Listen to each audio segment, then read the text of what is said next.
Hello and welcome to Movie Phone. For Blockbuster Shrinks, press 1. Blockbuster Shrinks is playing now. All right. Welcome, everybody. This is the Blockbuster Shrink podcast. I'm John, I'm Michael. and we've got a very special guest with us. I'm a little biased. We've got Emmanuel Morgan. He is my oldest of 6 kids. Emmanuel, so good to have you with us. Hi. Yeah, thanks for joining. I know Yeah, he's thank one of our you. fans. He's probably one of our 70 listeners, so it's good to have him on.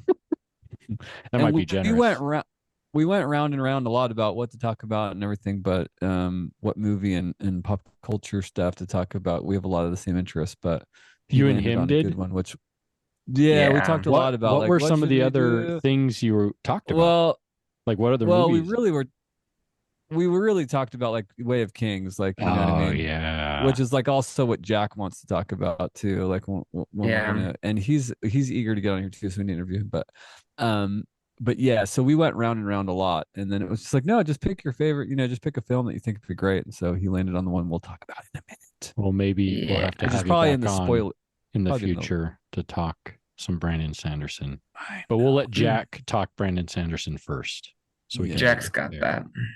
So Emmanuel, introduce yourself. Tell us a little bit about what's going on in your life right now. Okay. Yeah, so I just got back from a religious mission from the last 2 years. So the last 2 years of my life have been in England, which I really enjoyed. Cool. That was super awesome. Was it just Um England or was it like United Kingdom? Was it more it than was just England? yeah, it was. It was United Kingdom. So I have a flag back here. What So countries people did come you end up serving in then? I served in England, Wales, the Isle of Man, and that was it. Those three. Oh, and then I guess I served in the US for a bit. I served in Missouri Independence. Oh, before you went over to England. Yeah, His visa before I went waiting. over He's waiting for his overseas. visa to clear so he could get over there. That's That's right, yeah. cool. So I those places, and it was just instructing people on how to read scripture, really, and asking if they wanted to know more. Pretty simple, but it was good.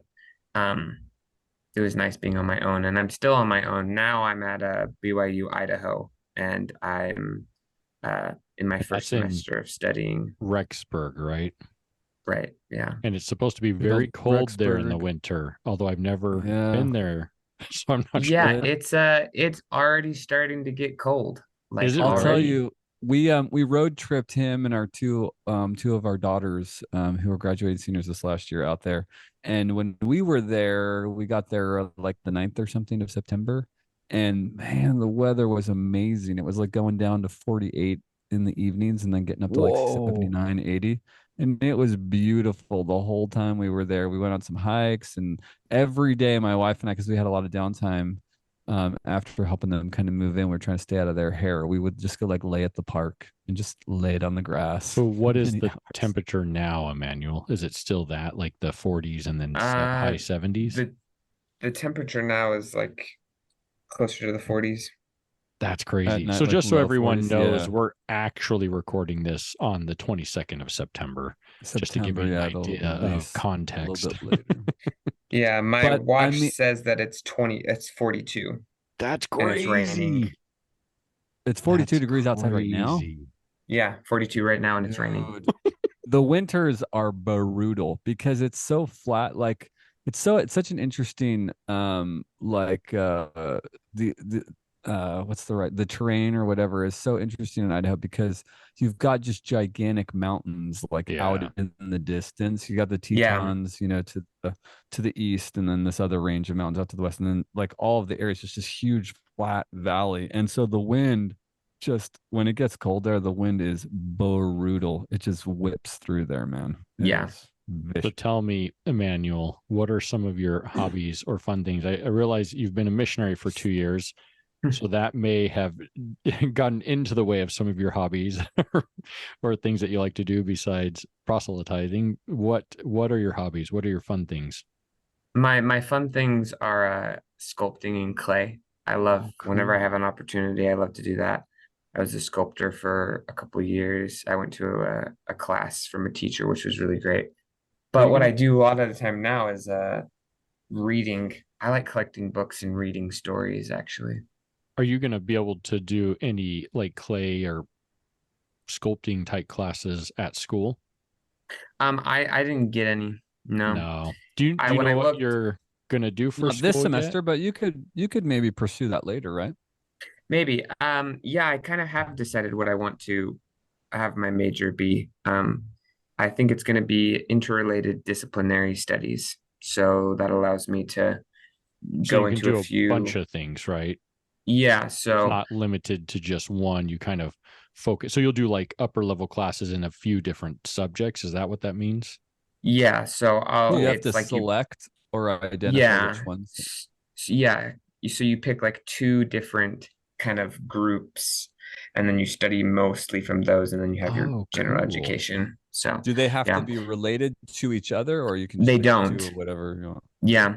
So you could do biochemistry and, what was the one of the ones I saw, like film design, or you could do That's food cool. science and geology. Like there's lots of different things. And I liked that because I think lots our culture, America especially, but it's also like this in Europe a little bit, is to be a specialist in your field, to be the Yeah. best. Mm-hmm. But I think that makes it to where we have gaps. It's kind of ironic Sure. because God gets nicknamed the God of the gaps for those kind of things we don't yet know. And I think that's Mm-hmm. kind of funny because it's like, well, we can do more to fill in those gaps, maybe a little bit. So Yeah, that's I'm trying cool. to approach that. Yeah, that's Any smart. sense of what those multidisciplinary specific topics would be, or just that you're going to try to combine that because that's an option? Yeah, so biology and I think psychology, maybe. Yeah, That's a good crossover. Yeah. yeah.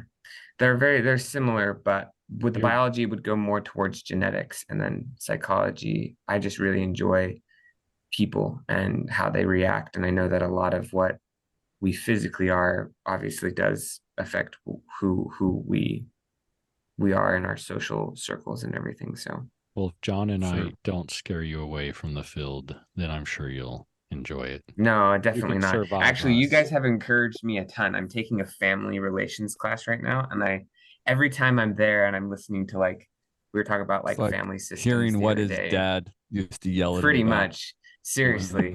Like we were talking about family systems, and I'm like, this is what Michael and dad talk about all the time. It's just like It is and what I, we I talk about all talk the way too time. much in that class. I usually sit and just listen, but in that class, I feel like I talk all the time. And the So You teacher's gotta all shut like, it. I want to know about the book. So I love to read. John reads a lot, okay. and so besides Brandon Sanderson, are there other like I guess not just other authors, but are there other genres or maybe other authors within the genre? Because he's mostly fantasy, although he does some sci-fi stuff. Yeah. What do you like to read? Uh I can't remember the word. There's a word for it. It's like a Mm-hmm. uh Thinking like a type or something? catechor. No, it's a name. The word is a word for books that have multiple short stories in them. Like an Individually, they're called Like a anthology or novella something? or yeah, an like a no. anthology. That's what it's called, Oh, an okay. anthology. Yeah, That's I love awesome. anthologies. Yeah, so So I then, Like do have you have one in Brothers particular? Grimm or something like that. yeah. So hold on 2 seconds. I have Okay, like he's four. Let going. me grab one. We'll give you He's guys the getting he's getting his play-by-play. books. He is walking somewhere, although we can't see anything. He's off We just screen. see his He flag. just gave his girlfriend a kiss on the cheek, maybe. Oh man, Though I she can't hear imagine Oh, he us. that's a might good be idea. I'm distracted. actually gonna do that Oh, real oh, quick. he's No, we saw no. him for a What are you split doing? second, and he's gone. And he's ADD. gone. And he's gone.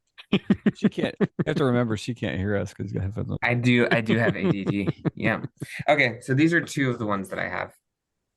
Let's see him. Okay, so classic So ghost stories. Oh, and and Grimm's fairy the tales. and the Grimm's Cool. fairy tales, yeah. So Those are these like are all It's great. funny. fancy. They're like leather Yeah, Yeah. it's bound or funny. something. Yeah, it's Mm-hmm. funny. Him Dang. and one of our other daughters, Sarah, have that. Well, we have this thing for Christmas, because we've got a lot of kids or whatever, and Nicholas, my wife, still overbuys anyway. But we have like five areas of gifts that we get. So we'll get like something to read, something you need, something to wear, something you want, and Was the other one like a surprise or something? So particularly Emmanuel and Sarah like have asked for the classics, and Sarah has read all the classics that we've given her, and so we get them like at Christmas time. We usually get them like a nice, like from Barnes and Noble. They'll have their like classic editions, and they'll have like nice leather bound, and so Do um, you we've gotten do them. those 5 categories? So I know you also are big on stocking, like putting some fun Yeah. stuff in the stocking. So the 5 categories go into the stocking, or the stocking is like a sixth category of its It's own? kind of a free for all. Oh Sometimes man. they'll end up there. Like sometimes so one of the things that we've done over the past years, like when we've given like experiential gifts or something like that, Hmm. we've put Yeah. them in the stocking. Like Emmanuel, did you get skydiving One for of yeah, one of Christmas? them was skydiving. It was Oh, And in so the that's that form was right. of it and was so in the that was form in of a his go ahead. yeah, it was in the form of a diaper, if you remember. There Oh, was a diaper Because in you're my gonna you're stocking. gonna go in your Yeah. pants when you go. Yep, exactly. Yep. I, So it was in the form I of a didn't diaper in my stocking, and I opened it. I opened it out, and it was I a letter. didn't And it was like, "Are you ready to crap your pants?" And then it had like a ticket for skydiving in there, and I was I like, totally "That's forgot. I totally forgot about yeah, that. you did that. Yeah. That's hilarious. Sorry, Yeah. So Emmanuel, Santa did that."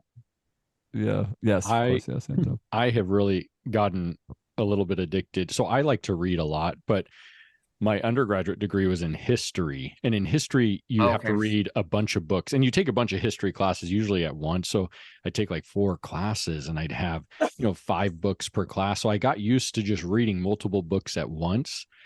And so I've gotten really addicted to Apple Books because I can just have it Mm. all on my iPad or on my iPhone. And I'll read one book, and then I'll be like, okay, I'm going to read this other. And I just jump over. I used to have a bunch of books, but now over the last couple of years, I've just gotten addicted to it can all be in the palm of my hand. That's all. Nice. I like Oh, the physical power. when it comes to reading. I mean, I read articles and stuff, and read a lot on my phone. I read my scriptures a lot on my phone, but I really like when I dig in, I really like to, I don't know how to shut that alert off, Michael. I'm sorry. I really like to dig into, Listening or audio or yeah, or yeah, sorry, audio is paper, its own. paper books. Yeah, no, Oh, I paperbacks. listen a Paperbacks. ton, but when I really like get into, I mean, I do a ton of audio. That's actually been most of my literature in the last. But like when I do scriptures or when I read stuff for work, I really like to get in with a pen and mark Yeah. up books. Yeah, I like Yeah, audio also. Hmm. audio's It good. gives you a different feel, but reading in general is awesome. Yeah, one of my favorite audiobooks is Orson Scott Card's Worthing Saga. Well, I don't think So I've read good. that one. Yeah, Oh, it's a good one, it's a Michael. singular book series, and it's very, very good. How do you Yeah, spell it? I Like enjoy it a lot. with a Worthing, like W? Yeah. Okay. Worthing. Okay. And actually, Worthing Saga played a key role in when I was making a decision about my faith in college. The concepts I knew that Orson Scott Card was a member of the Church of Jesus Christ of Latter-day Saints that I was going to on and off at the time, and his book actually helped me conceptualize some faith themes that like clicked for me. It was really interesting. That's Uh, cool. I'll have to look at Yeah. It's a that one. fascinating story. I'll have to look on It's a Apple fascinating story. Books. You'll like Yeah. Oh no, dang it. it. Look, I can get them all. we need paper, Michael. No, I used to be a digital. bookbinder. I'm gonna fight you on this. I used to sew them together and give them to people. Get me the book series and I'll put it on my bookshelf and look at it while I think about the I was book trying to find as I read it's it funny when on my I iPad. bought Leonie, Emmanuel's girlfriend is Leonie. She's from Austria. We picked her Yeah. up from the airport in Salt Lake. So she's visiting him right now. And Yeah. we stopped at the mall to get something. I can't remember what it was. And there was a used bookstore. Oh, we were buying chocolate for one of my wife's friends.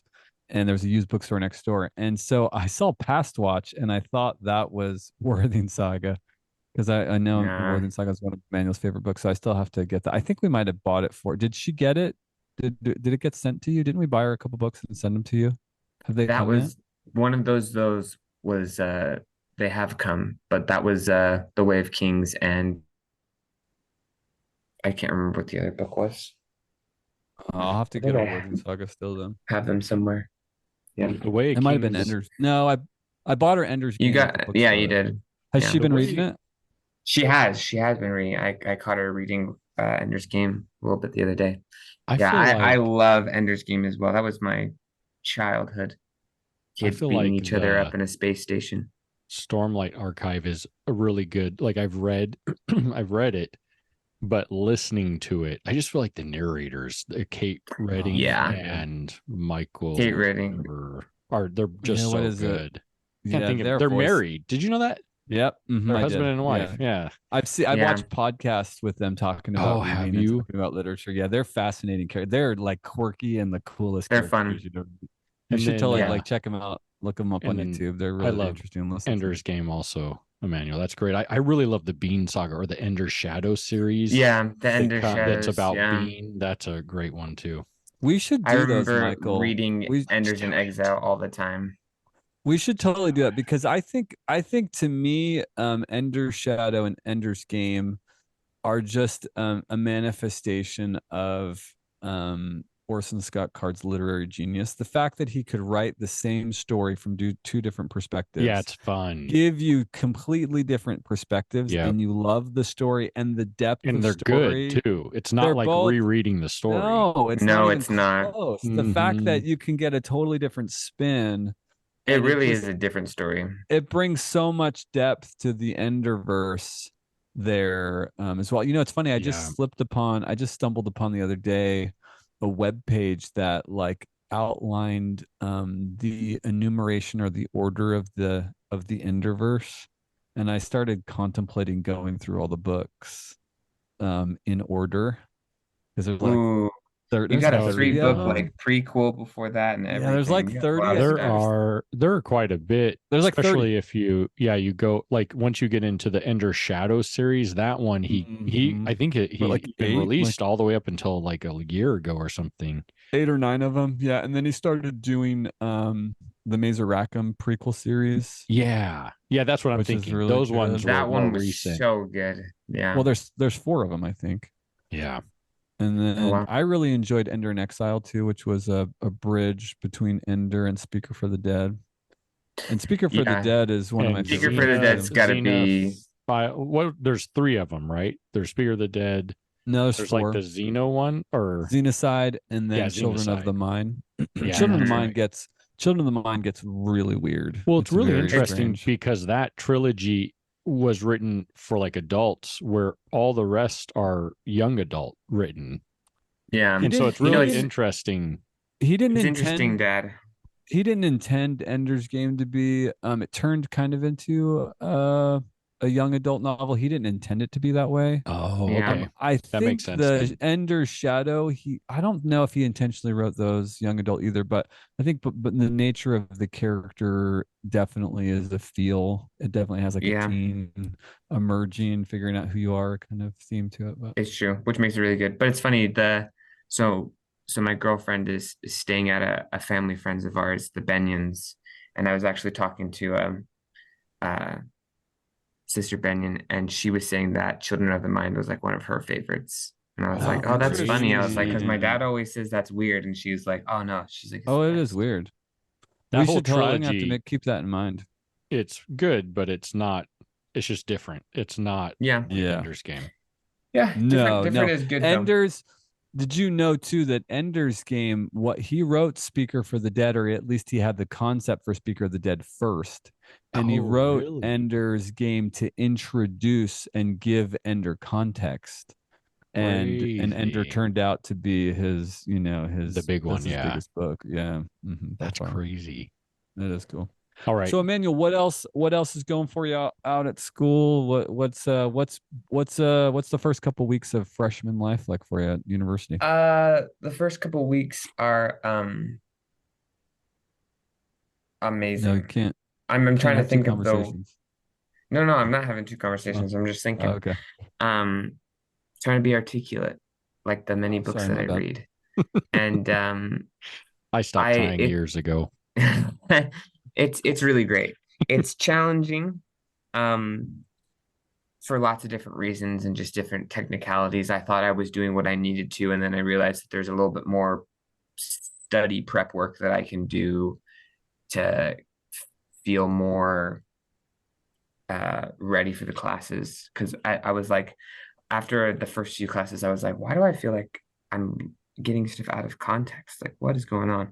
And then I looked into this course web browser thing that we use, and I realized that there's a little bit more that I needed to do. So there's just like lots of different things like that, like aspects of college life that I'm not familiar with as of growing up as a homeschooler my whole life. There are just different like terms and things that I like never became super familiar with. One of those was a GPA. I knew that it was a score that was like good, and if you Uh-huh. had a high score, you did well. But I didn't know like the range or anything really. So people would be like, "Oh yeah, I have a 3.3 or whatever," and I'm like, "Oh, okay, cool." Just be like, But my GPA I is realize awesome. now, yeah, I'd be like, yeah, I was like, I think I have a good GPA. I realize now, like people get like serious anxiety about like their Yeah, GPA I'm glad. scores They and Yeah, do. don't give that any attention. Just keep focusing on your classes. Don't worry about that GPA. You'll yeah, be fine. pretty much. So it's kind of interesting. Um, but I enjoy it a lot. The social aspect and everything and all of it is really good. But life is exciting. I'm And hopefully soon yeah, where do you gonna live? all kinds of I Do you live live like on in campus or in like yeah, a I do. dorm or? I live Well, in a technically, approved campus housing. Oh, yeah, cool. technically So it's like an speaking, apartment. BYU, yes, Yeah. technically speaking, BYUI doesn't have any on-campus housing. They've Oh, farmed out okay. all of their housing. They And don't so have they like have house, dorms then. no, they have housing No. that's approved. And so if you're a full-time student, it's approved housing. And then if it's approved housing, then they'll disperse funds from university or you can pay out of pocket. Do you You have can live like wherever your you want. own room then at No, school? I share. Oh, you I do. share with another roommate. Yeah. So Did the we have to kick dorm, your roommate out while we were doing no, this? he's Oh, not okay, here. good. Okay, good. Yeah. So the dorm is like one room, and then on the sides there are the bedrooms. So there's like one over here, there's two over here, Oh, and then there's like the gotcha. main living space. Yep. And then there's like a little kitchen thing and it's So nice there's actually. the living They're areas in the center, and then the rooms are yeah, surrounding they're it. all Yeah. most of them are 3-bedroom suites. So there's typically 6 students per suite. Oh man. And Yeah. do you have a bathroom or is it like a Yeah. shared communal? Okay. It's a Mhm. shared Between the bathroom. Within six the of you. It's suite. not bad though. Yeah. Yeah. Yeah. Yeah. So it's good. I It's very really much centrally enjoy located. it. Yeah, he's Yeah, got a it's great good. location where he's at. It's Cool. perfect. Yeah, it's true. I just like 5 minute walk, 10 minute walk to almost anywhere that I would need to That's go to. awesome. Yeah, Yeah. that's really And then great. like he's like above or like on the same block as a bunch of shops and everything. So it's Yeah, it's very cool. Yeah, I enjoy it. I realized though after the first week that this is the block that gets known as the bad rap, you might say, of being the party block. All of the flats have like nicknames, which are like some of them are not necessarily appropriate, but they're pretty funny. So like the one across the street from me is called North Point, Mm-hmm. but people call it North Joint. And then we're Cedars. I'm not sure what our nickname is. And then there's the Cove, which is down the other side of the block. And we'll just leave it at the fact that they they're the most rowdy. Yeah, they get up to no good. Big time So hilarious. partying. yeah, there's some hierarchy and Some partying praise. here that's It's been weird. too long. I don't remember these things. Well, I Yeah, think nothing important. Rexburg, Idaho's version of rowdy and other universities' version of rowdy is like Rexburg's kind of G-rated even That's probably on the true. extremes. Yeah, I went to I UNLV. don't know. Maybe not. There was like a No, fight I club think last night in the dunes, uh, and a bunch of people like got into trouble. I don't know. There's crazy stuff that happens. no People get up doubt. to no But good. again, It is college, right? Yeah, it exactly. is. Too bad we're not talking about Monsters University. So, is there anything else that surprised you besides being unfamiliar with GPAs and the college experience, or anything else that you've really enjoyed so far? I mean, it's not part of college life yet, but I've really enjoyed having my girlfriend here, Leonie, for the last How long has she been 2 there? weeks. Oh, wow, She's been here for cool. a week now. She'll be here until the 27th, so Oh, she's that's here for awesome. I like guess basically if another you're week. coming from Austria, you might as well make it worth the trip, right?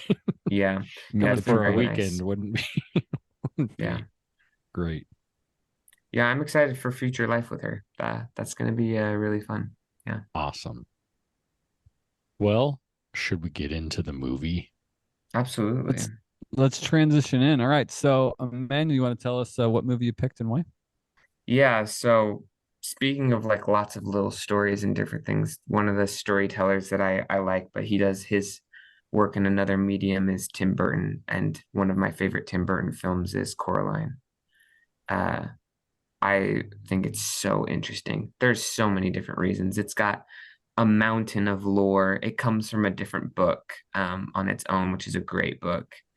And Tim Burton, he does a stop motion for the medium, which ironically enough, the original artwork for the book for Coraline is like a clay Play animation. sculpted Yeah. doll.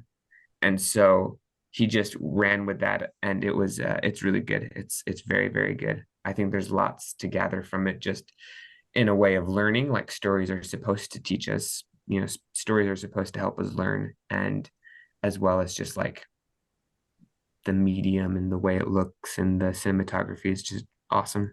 Is the So I book picked Coraline. is the book anything like the movie, or are they quite It is. different? It is. It's very similar because one of the Yeah. things, this is one of my biggest things when it comes to movies that Tim Burton has done well in some of his films is narrating. If you have a narrator to kind of explain the thoughts of some of the characters, it's way better. And so in Coraline, we'll talk about this character a little bit because he's one of my favorites, is the cat. He's like the narrator.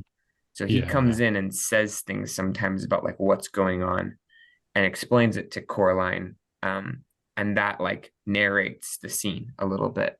And it's absolutely brilliant. And he does that in Tim Burton does that in Charlie and the Chocolate Factory as well, not Yeah, the I was older just trying one, to the think. I was just the trying to think middle. of other movies that I can remember them having like a theme of narration in Charlie and the Chocolate Factory. Yeah, Tim Charlie and Burton's Chocolate Factory is one. came to mind. There's oh, there's another one. Any anime series that you'll watch will have narrating. That's one of the reasons why I like it is you'll have an episode of 15 minutes dedicated to a character walking in the forest, just thinking about the next battle he has to go through or whatever. And so people get very attached to the characters and that form of storytelling.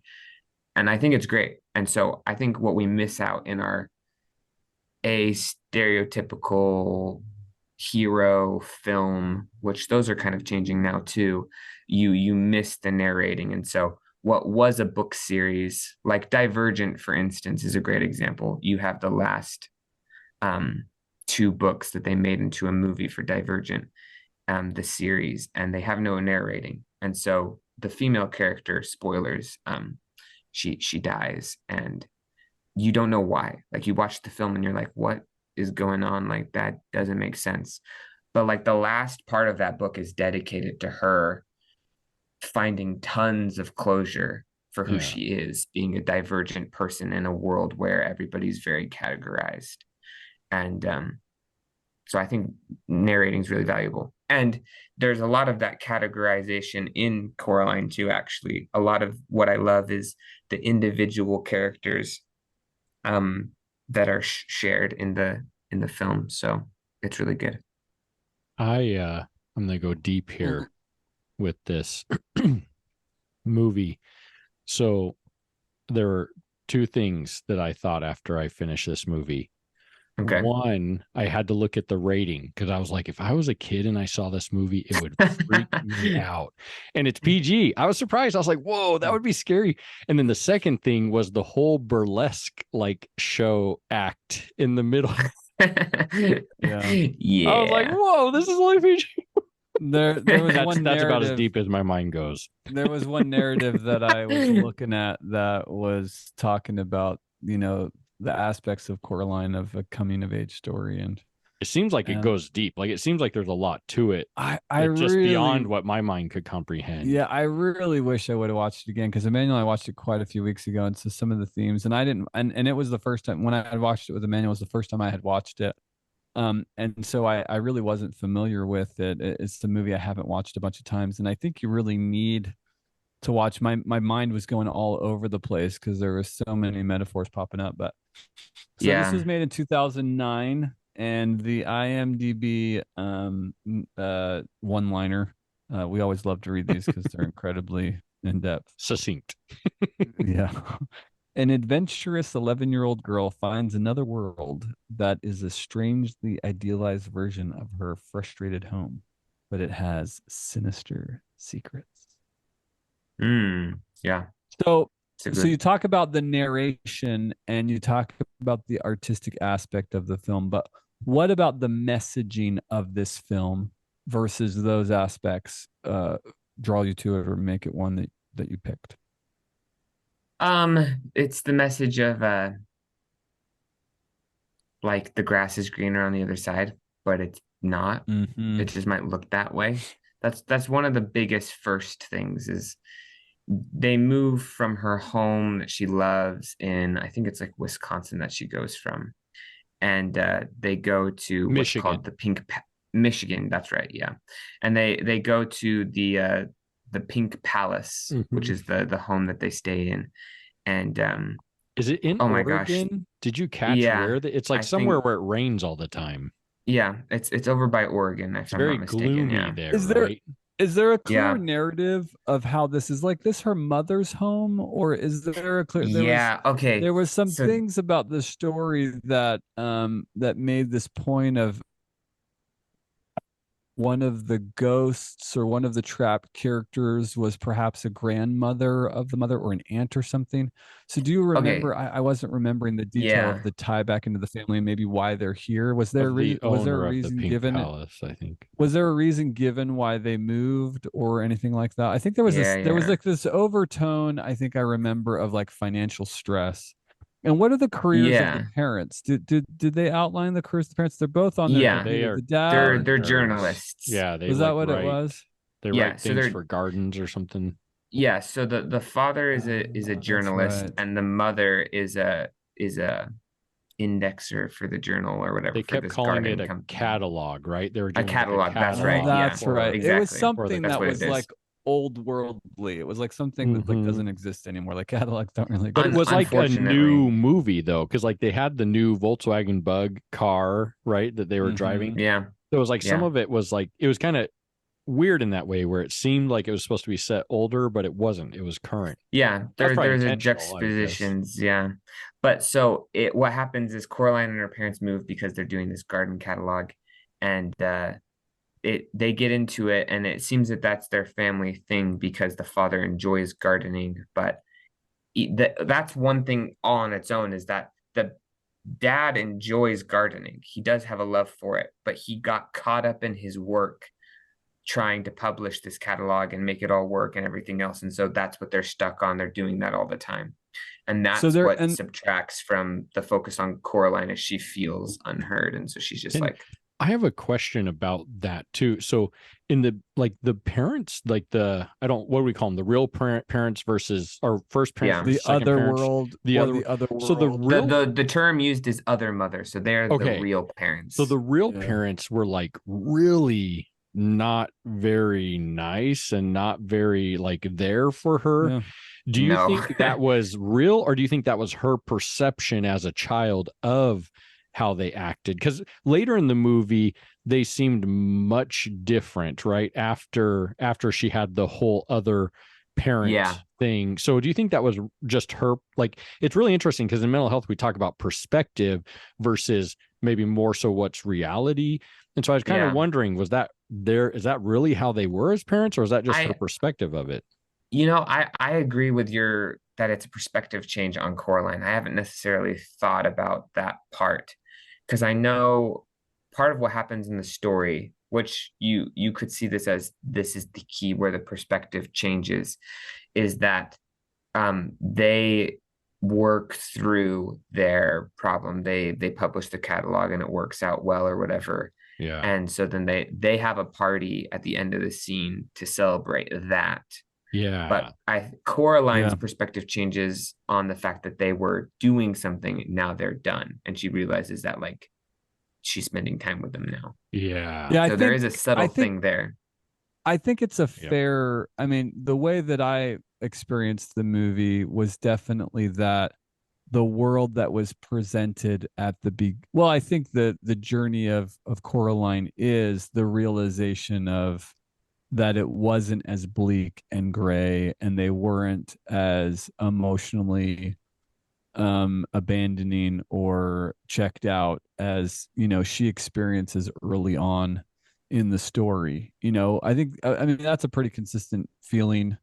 I think it's really interesting because I think it's a pretty consistent experience, particularly as children progress from that stage of pre-operation to operate, you know, like the nine, let's say 9 to 12 or 13, and then the 13 to 15. And Yeah. I think Yeah. because of the nature of the maturation of that transition, there is this sense of that I don't fit, Yeah. I don't belong in the Yeah, child absolutely. And she's world. an only I child don't, also, right? Which Yeah. probably right, you know, it's leads to that or yeah, plays into that. I can't play with my dolls anymore. That's not cool. Or you're, you know, maybe you're at school, you're acting 13 and grown up, but like at home, you're still playing with toys. And so Yeah. there's this real sense of that you don't fit. And then of course there's all of the confusion that comes with puberty and that maturation. And so I think, you know, parents and feeling like your parents get you or understand. And of course parents have their own lives and it's like, well, you've got food and you've got clothes and there's a home here. Like you're fine.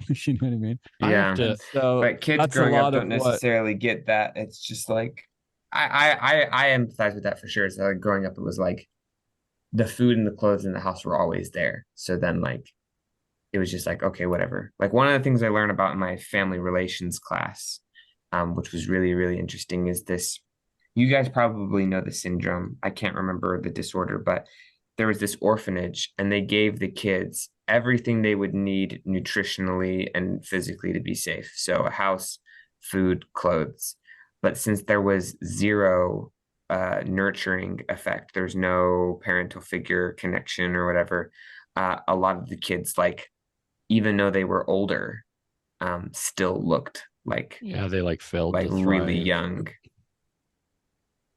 Yeah. Yeah, it's And really like not in a good way, which was really weird, really interesting to think about.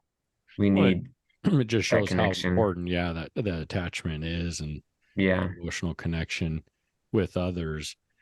I I have to say that I've seen enough scary movies, especially being younger. If I would have seen this when I was like, I don't know, 12 to 15, Everybody I've always gets me on this. They're like, it's a I, great film, but never with my children. And I was like, I watched it when I was like I think it's a great show for nine. I I was children. fine. I will say I this think it's a though, great if show for children, it personally. I've seen enough scary Mm. movies that if I were Coraline and I moved to a house and there was a door that had been wallpapered over and was small like that, I would not want to open it and I would Yeah. definitely not want to go through it. Like I can't say the same thing. I would I'm be the like, no opposite. way. This I remember Well, seeing it. Do you remember seeing it, John? Yeah, Like when I was a kid, the I know. TV I've never watched miniseries. it. Yeah, After that, it I was is like, I never watched I'm it. not it going is anywhere intense. near like the drains and the roads. Like I would not go It's down. funny. There are Yeah. drains like that here in Rexburg. Actually, I was walking over one the other day, and I was like, Uh-huh. There's a yeah, clown in there. Well, it Always totally a that's the reminded me. important metaphor, right? I mean, the important metaphor is there are these secret places, you know, and that's part of what's happening when you're progressing Mm, out of that kid mind to Sure. the teenage mind. Is there's all these new things because there is an actual shift that happens in the brain and there's all kinds of neuron connections that are exploding. There's all these unfamiliar curious things. And so to me, Yeah. the door yeah, represents similar to like Alice in Wonderland or some of the other going down the rabbit hole of really like, well, what is really going on here? You know, what's the backstory? What are the deep underbellies of the world? You know, and then there was the whole yeah, aspect. I can't remember exactly all what it was, but where she's wandering out into the new world that she's in, she meets the really kind of twisted boy which is really appropriate, right? Because boys at that age are really awkward and kind of twisted up. Yeah, And his You head talking meets him. about What why was the whole? his name is is YB. weird. Yeah, Yeah, YB. What's the? And YB. that's a great name too, right? Because like YB, like why be a boy, or why are boys the way they are? What was the whole thing? I don't remember exactly that she like meets him, and then what's the whole thing that plays out with Yeah. the cat and the mice around her in the well? What was it? Was there Okay. like some, and there was So some kind of metaphor that, hold on, let me finish. There was some kind of okay. metaphor there, or some kind of question there around the well, right? Which is a thing. Like you go to a new place, there's a story you're unfamiliar with, or again, this plays in the metaphor of your progression, and like there's all these stories and ideas of what it means to kind of progress to the next day. What was that Right. with the mice and the well and the story? I don't remember what it was. Yeah. So the context, the Pink Palace is owned by an older woman. Yeah. And that older woman, her grandson is YB. And so the older woman is one of twins, but you just hear about the grandmother, and so then you hear about Oh. YB, and Coraline meets YB when they're moving in Mm-hmm. because YB's grandmother owns the house, and so YB's talking, and as he's talking, he's trying to he's that awkward boy thing, so he just brings up random stuff, and one of those things is like that Oh, and that's right. They're all in apartments in the house, right? right, All the Yeah, there's like characters exactly, are kind of like 3 yeah. in apartments apartments in or the house. Is something. that right? But Yeah, this is the yeah, thing. yeah, So yeah. YB brings up the fact that once he sees her, he's like, "Oh, he's like, there's a random doll that actually kind of looks like you." And he brings up like random things, and she's like, "What are you going on about?" Oh, and And then that's he the brings opening the doll scene. back. Yeah. Yeah. So the Well, the that's the opening opening scene of scene where Coraline is Mm-hmm. the doll being made, yeah, by the other by mother. the other By the mother. Yeah, yeah, witch. So she's yeah, actually a beldam. Yeah, what is a yeah. beldam? So a It's like beldam a, is like an esteemed like woman. Like she would have been like a mayor, kind of, well, is like it's this is kind both. of It the same plays vibe. both. Yeah, there it's a kind of a witch or a hag, or so it plays both sides of the coin. So there's this notion of esteem, but it's kind of like a sinister Because they mentioned the figure. beldam at one point. They say that in the movie, and I'm Hmm. like, I don't even, what's a Yeah. beldam? I don't even know what that Yeah. is. Oh, okay. So we got to talk about the beldam. So this is really interesting. So part of what happens is you go in and you learn about the story. You see the other characters in the house, and Coraline goes and visits all of these different rooms, Yeah. and she learns that the grandmother's twin was one of the kids previously who the Yeah. beldam captured. Took And then their you eyes or realize their that she's spirit or had, whatever. yeah, their eyes and turned it into soul sand to power things. And there's Yeah. all these underlying things. But the theme is that she keeps abducting these children, and you're like, well, why is she doing that? Like, why does she need children? And there's this Easter egg that reveals the whole story, and it's amazing. And it's In the one movie? painting in the movie. It's one painting. So when Coraline goes into the house, she's bothering her parents, and her dad is like, go around the house and just count all the doors and all the windows and make a Yeah. list of everything that's in the house. And one Yeah. of the things she lists is a boy, a painted boy in blue coat with a sad face. And he has like an ice cream cone that's like on the ground or whatever, and he's by himself and it's sad. It's this blonde-haired, Mm-hmm. blue-eyed boy.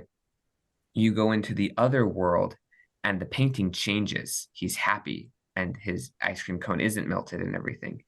And something that happens is the world is completely made by the beldam. She created Yeah. everything. So when the whole world falls apart, only a few items stay. The whole world like turns into this Yeah. spider web towards the end scene, and there's a Mm-hmm. few objects that stay. They don't fall apart. One of those objects is the painting of the boy. Why? Why Yeah, is, what's significant? Why yeah, do you why think is that's that an Easter egg? important? It's the beldam's son. She lost Okay. him. So she's Oh, trying to fill the gap so of her she's son being gone. crazy. Yeah. So she has an Well, emotional it's attachment And disorder that's why she where she's wants like, so much for yeah, Coraline to yeah. love her, but then it's never enough, and that's why she takes their exactly, their life eyes. forces or Souls. whatever. Well, Yeah, because it's part of really what it. that is she becomes the world, the magic of the world she goes into, which is what the well is about. The well is she fell down there Yeah. because of of being in the trauma abyss. of Well, the it's So loss the of her well is son. like a She fell portal into then, that kind well. of, Yeah, the but it's a well. or metaphor it's for the falling into emptiness. like, Got it. yeah, Yeah, I was exactly. gonna say, Yeah. Michael, it reminds me of House, right? You know, it's the Yeah. idea of the black, dark water, the dark abyss, right? Hmm. Like you fall off the edge into trauma, and it's this Yeah. kind of darkness that you can't escape from, right? And it's Yeah. really the toxic feminine, right? You've got the toxic masculine, which is, you know, the tyrannical figure that Hmm. controls, beats, and keeps everyone down. And the tyrannical mother is a mother that kind of robs children or emerging youth of the opportunity to cultivate capability because she's so overprotective Sure. Hmm. and wants to own, right? So if you're a mother that lost a child, you know, you feel at fault, you feel the loss of attachment, and so you want to protect children and keep them safe, right? And you've got Caroline who's feeling like this gap of love, this gap of care. And so the tyrannical mother or the beldame, you know, looks like this figure of love and care. It's the Hansel and Gretel story, right? You know, Yeah. Yeah. you know, she takes you in and eats you, and you know you're captured forever. You know, there's no Exactly. escape. You're an Ironically enough, eternal having the child. Brother Grimm's story on my shelf. Yeah. Well, and it's Yeah. interesting, It's right? like Because a there's mix of something, fairy tales, huh? yeah, This because movie. there's something strange there, right? And disturbing with the button eyes, right? It's this idea of Yeah. kind of Why being are they cloaked. button eyes? Like, is Yeah, there a I reason don't know if for it's that? It's I don't freaky. yeah, I don't know if there's a specific metaphor that I'm unaware of, but it definitely is this notion of putting something on, or you know, the world being portrayed as the tyrannical mother or the beldame wants it to seem, right? You're covered up, right? Because wasn't Yeah. there something about her breaking free from the buttons, or the buttons being lost, or wasn't there something Um, like that when she's running and she trying and denies grappling? she denies wearing them. She denies like putting them on. Right, but Well, wasn't I felt like wasn't there a part where she yeah, maybe I she think broke so. free Like, from them or something like or that, like yeah, towards the there's end? something to it. I can't remember. But I feel like the scariest part of the movie to me is when you're there, she's in the other world and you have the boy, what's his name? YB? Is that it? YB. Yeah. YB, but and he's got the button eyes, which is even scarier. And then he always walks around with his head like tilted sideways, which to me is just Yeah. scary. And then his mouth is like shut, so he can't talk. He's just silent. And I just thought, like, Yeah. what are they like? What's going on right now? Because this is freaky. Like, Well, it's the scary. idea is that the other world isn't quite right, right? So there Yeah, is this notion of like it's Yeah. everything that you want it to be, but there's all these little indicators that it's wrong, that there's a Yeah. wrongness in the world, right? And so the button eyes are an aspect of the wrongness, the way the boy carries himself, and he can't tell the truth, right? Because he knows, and he can't speak Yeah. forth that truth. So he's been, you know, he's been bound Part of, and unable to communicate, right? And so and that's the thing that I think is yeah, so it's so important, and why I crazy. think this actually movie is great for children, because I think it's important for kids to be exposed to these kinds of stories that are scary. Michael, I think we talked about this in regards to like Secret of Nim, you know, where there is Yeah. these archaic themes that really reach the depth of our souls, and there is some scary wrong things about the world. That's an important aspect, you know, that is true, and part of, you know, rearing children and making them strong and capable in the world, instead of, you know, going down the rabbit hole of the tyrannical mother, is that you help them understand and you empower them to confront these scary things, which is of course what Caroline starts to do. And even though her parents are checked out, I guess we could say, don't they end up giving her some pearls of wisdom? They do. Isn't And they there give it some? to her in the form of gloves. yeah, Oh, She really? gets a Remind me pair of of that. I'm not gloves from remember. her mom. So they're at a store or whatever, and her mom is getting Oh, like that's school right. clothes. And I'm she's like, "Can I get remembering these this. gloves?" And her mom's like, "No, we're not getting the gloves right now, or whatever." Later, there's a moment where the parents That's have a little right. bit of a break, yeah, and Coraline has been particularly upset at them, and they realize Right. that. And so they're like, "Yeah, we did move and all this stuff." And so the parents have a moment where they give her the gloves, and she wears Right. them, and then she goes into the other world, and she Well, she that's keeps interesting them because on it's like for pretty hands. much the It's like rest of the film. it's this sense of like power, the sense of like your ability to do something, she gets them. right? I That your think Yeah. parents, she gets them. I think like when it's like a yeah, is it birthday when gift. she puts when the mom puts her to sleep the last time, or is it when her parents are gone? She goes back and they're not there. Yeah, And the gloves yeah. are Yeah, there, there's something It's like something it's that. like around that. then that she puts it on. Yeah, it's a little bit of a weird spot, because they make it where it's like Tim Burton does a great job where he ends up like bringing attention to it that she And has I them. think she just has one glove on for She like for a the second she rest of the does because she time or something. loses the one. Yeah. What is It it what is it in the story, remind me, that gives her the power to defeat the other mother, right? Because it wasn't there something going on with the Yeah. cat or something like that. What was it? Yeah. Where she's So being the chased all over, and the mhm. other mother comes out of the other world into the world, right? Isn't that, or is that come out of the well? What Just is it? yeah. So the beldam, her hand escapes. But yeah. before that happens, Yeah. what the cat does is he knows about the world, but he's not part of it. So the cat, there's all It's kinds of different he gets like the third hypothesis and series, but the thing cat for guides her towards finding solutions. And one He's of like the those Jiminy things, Cricket in the show, right? yeah, exactly. He's the narrator, exactly. He's the conscience. So one of the things that happens is in the real world, you have the house guests, the other yeah people who live in the house. This is where tenants. they come in. Yeah, the other tenants. This is where they come in. So she's bored and she goes around to see all of them. And the two, well, technically there's three. The two are the two old women and then the Russian guy who lives upstairs. And the two old women, she gets introduced to all of them in the normal world, and then she gets introduced to all of them in the fake world.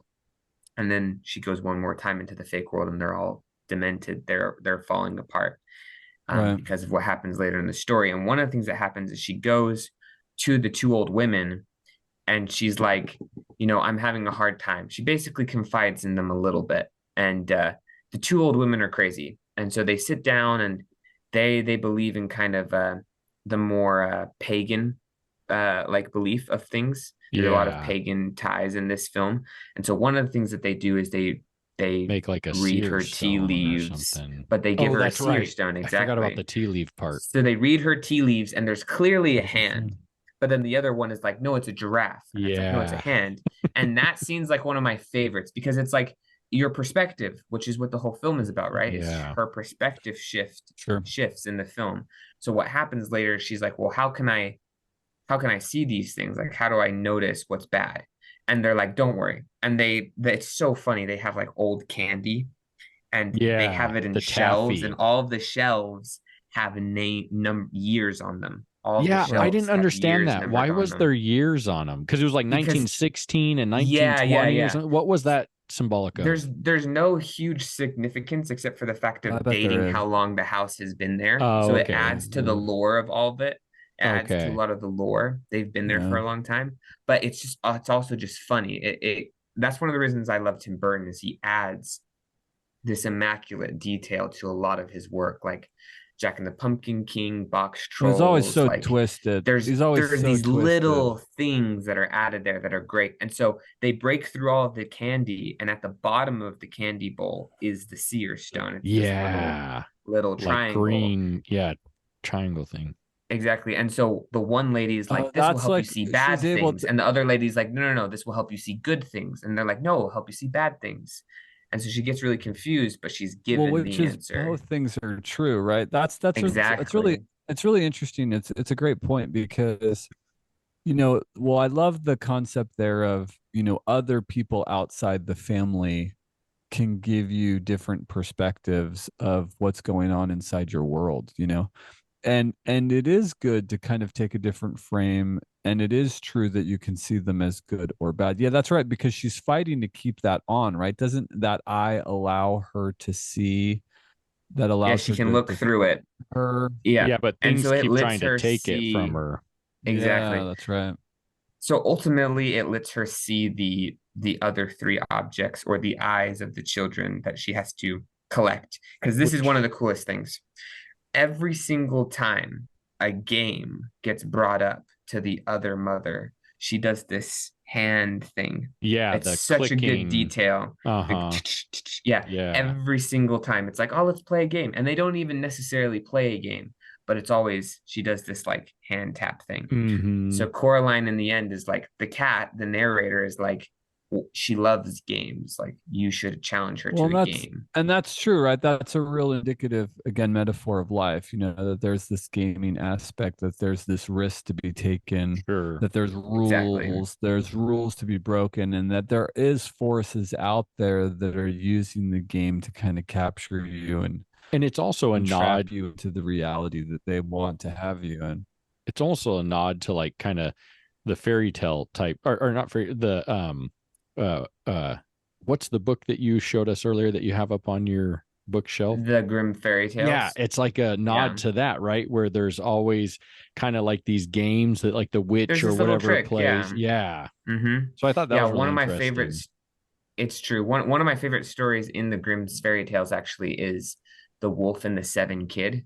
Mm-hmm. And it's this story about seven goats, seven kids, and their mom leaves, and a wolf comes in and eats all of the kids except one. And then the wolf leaves or whatever else because it thinks it's eaten everyone. And then the kid goes and is like by itself, kind of like Coraline is. Like Coraline's parents eventually get abducted in this story, and she's like, "Where do I go?" And she bumps into this I don't know what you'd call a male seamstress, but a sewer, A a tailor. guy a tailor. That's right, that's the A word. tailor, yeah. Yeah, so the goat goes to this tailor, the kid goes to this tailor and says, "Hey, the wolf just ate, my all my siblings. Can you help me?" He's like, "Yeah, yeah." The wolf falls asleep, and they go, and this is the best part because reality just gets suspended. The tailor cuts open the wolf, takes out all of the kids, and the wolf is asleep the whole time. Takes out all of the kids and puts in seven stones instead, and then sews up the wolf. And then the kid is standing on an edge of a well, which is interesting. And he's all like, "Ah, you've been running and trying to chase me, and that's why you fell asleep. Like, why don't you come and take a drink from this well, and then you can get rested and everything and try and capture me?" And the wolf is like, "You know what? I think I will." And so the wolf starts to go in and drink some of this water, and then the kid shoves the wolf into the And then he well. just sinks because it's And full of stones. exactly. And so there's this little line, there's this little poetic line, and the wolf is like, "What is this in my stomach that grinds against my bones of hard and cold stone? For once I thought I had seven kids, but now I am just full of stone." And he sinks to the bottom of the well. And it's great. Mm. And there's a little bit of a scene like that in Coraline where she has the stone and the eyes and everything, and she needs to dispose of them and the key. And she's like, "Well, how do I get rid of the key? Because the key is how she gets into the other world." Yeah. She goes to the well and she has the key and everything. And the Beldame's hand comes after her in the real world and grabs her. And she's struggling. She's about to die. She's about to fall into the well herself. And then YB shows up and helps save her a bit. And they end up capturing the hand, wrapping the rope that's tied to the key. They Yeah. wrap up the hand and everything, and they put a bunch of stones on it, and they throw it down the well, and then Toss it in the it well. stays down there. Well, that's Yeah. interesting, right? Because you've got her collaboration with the boy, which is, kind of a next developmental step for girls and boys to start to work together, Exactly. collaborate, Yeah. to kind of defeat the dark thing. And then you've got this whole aspect of her kind of redeeming her parents, which is always an interesting metaphor that you see in lots of stories where kids, they think they know better, or there is this sense of empowerment. And I was thinking a lot about that, of the story of the child redeeming the father or children redeeming the father. And I think I'm always bothered by it because I don't feel like Well, I was able to like redeem my parents. And I don't feel as a parent the need to be redeemed by my children. But Yeah. I wonder if it's the metaphor of, as you parent, there's a whole nother level of development that Yeah. happens I think in it akins to honor. I negotiate. Oh, I'm sorry. I was thinking because I was thinking about this, and so one thing for me with the movie is that that relates to us is that when we have a negative perspective, that's contagious and it can become worse, right? Negativity breeds Yeah. negativity, and it's hard to break that cycle.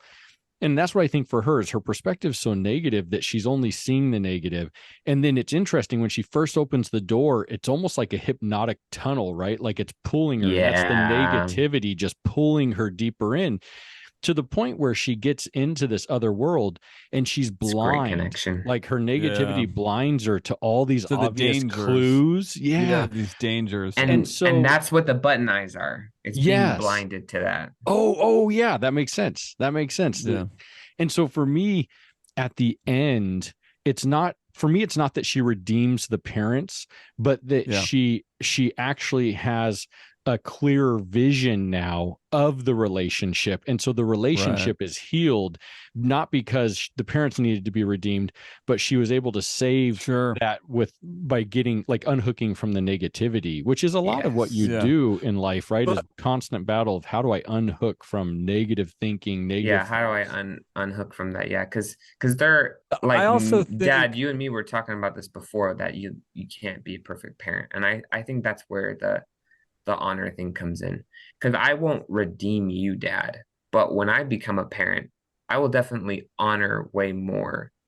I Yeah, do that's a great now, but point. well, I'll honor and I way and more I what you've done. well, and You I could look think at that as a too, thing of respect or well, redeeming, I think maybe. too, as a parent, as the parent-child relationship moves in a positive, constructive, Mm-hmm. understanding, collaborating thing, that there's an interplay. And I feel like, and I'm not remembering the specifics of the movie, but I think as she's working to rescue her parents Yeah, or save them, there is interplay, right? There is yeah, words that her parents have given her, and so there is this collaborative aspect, because parents, I mean, my experience as a parent is, for me to have good, functioning, progressing relationships with my children, I've had to grow and overcome things as well. I've discovered things and realized things. yeah, And so, that couldn't come out, without the challenge of having to raise children, and I've Yeah. exactly. known Yeah. couples, that it's interesting, that there seems to be a naiveness of couples that haven't entered into that stage of parenting yet, especially if they enter the stage later, that they're kind of playing out childhood aspects, or they seem more naive and young. And there's a maturity that happens when all of a sudden you become responsible for a kid. And then there's a whole nother level of maturity that happens when you have the parenting responsibility of not just protecting, but letting a kid go into the world and risk some danger and difficulty, especially, as we've, parented teenagers. And now we've got four emerging adults, and you really have to let go. And so there's a lot to that. And so I think it's the collaboration, or the mutual dynamic growth that happens for a parent and a child as they, Yeah. work through a relationship. Yeah. And that, And it's I love that dynamic so much. I really do. Like there's another movie that's really great that you could go over called Turning Red that goes over that, which is really good. that's a Oh, more yeah, it's an recent Disney animated one. movie. Yeah, Yeah, it's the no, Fox, or Pixar. Yeah, Mm-hmm. Pixar yes. is great. Um, and another good film like that as well is To the Bone. I actually watched that last night with my girlfriend. It's about anorexia, and there's a parent relationship in there with control that's super good. Great film. Did a great job. It was nice seeing Keanu Reeves not bash a bunch of people's heads in, but be a therapist for once. He kind of did some different crime Oh, fighting in he's a that film, which therapist is in that pretty. movie. Yeah, Interesting. yeah. He Oh, does a great job too. It's really well, that's cool. cool. One of No, the aspects that's Ted really as a cool. therapist would be interesting. He does a great job. Cool, because he's still super sarcastic and like grouchy, but he's a Uh-huh. therapist, and it's so funny because there are parts of that I feel like I see in my dad a little bit. Like there's this scene where the patient and Keanu Reeves are talking, and she's like, life sucks because this really awful thing happens in the film, and because part of anorexia is, as per it's been explained to me, is an important thing is feeling like you're alive because there's a lot of control that you don't have. And so Oh, one of the things Keanu Reeves does is he kind of tells all the characters in the film to just tell that anorexic voice to just F off. He's like, when you have thoughts like that or whatever, he's just like, F That off. voice And of it's so control. funny. That Yeah. voice of control is Or like, don't eat food, or whatever. Like, He should have been like John Wicket. Just yeah, John destroy Wicket. it. Yeah, it's take it, so punch it funny. in the face, and shoot it 15 times, and stab it in the eye with a Yeah. pencil, and Something along those eviscerate it. lines. Maybe Yeah. disembowel it. Constantly a narrative I think that Michael and I come back to when we discuss movies is the complementation and the connection that happens. And there's no doubt that men and women are different, and us learning to complement one another towards whatever end we want to pursue, which, most nobly would be, children and life, and handing on Yeah, what we know to the next generation is one of the greatest stories exactly. there is. Yeah, handing on the proverbial Olympic flame to the next generation of people to keep going. Absolutely. Sure. And that's what I love is storytelling does that in such a great way. Like, I love so many stories like Bedknobs and Broomsticks, Atlantis, Cruella de Vil. Like, you have other Tim Burton films, Too Jack and many for us to cover in this episode I of know Blockbuster Shrinks. Coraline's a great film. Don't be weirded out by it. It's okay to show children. That's the moral of this story. You saw Hey. it when you were young and you turned out okay, so that's good. That's all I'm saying. Emmanuel. It was fun having you on. Well, thanks. Okay. All right. All right. Adios, amigos.